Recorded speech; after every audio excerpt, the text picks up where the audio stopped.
अस्सलाम वालेकुम जी। हम पहुंच गए यहाँ पर दामने को और यहाँ से हम ले रहे हैं कश्मीरी चाय।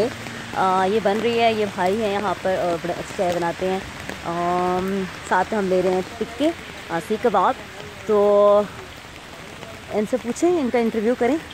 ज़रा पहले हम थोड़ा सा आपको व्यू दिखा देते हैं और सामने से व्यू दिखाते हैं बरसती बारिश में। क्या ज़बरदस्त किस्म की, ओह माय गॉड। हाँ जी, ये देखें जी,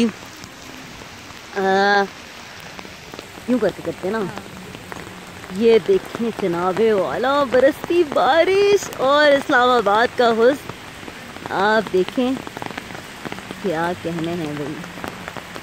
ये दरख्त, वो मैंने सुबह भी एक बात कही थी कि इन दरख्तों की, इन भीगते दरख्तों की मोहब्बत में ज़ख्म वो खाए हैं कि जी जानता है। कैसा है? अच्छा है।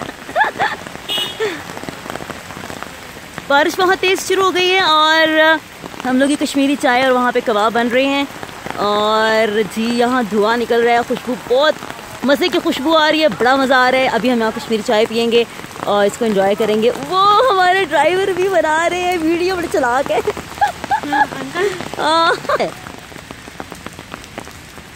वाह, ज़बरदस्त व्यू है भाई इधर का, तो ओ कमाल। लेकिन जनाब जी हाथ इस वक्त चल हो चुके हैं, बिल्कुल बहुत सख्त सर्दी शुरू हो गई है और मेरे वीडियो भी ख़त्म हो गई।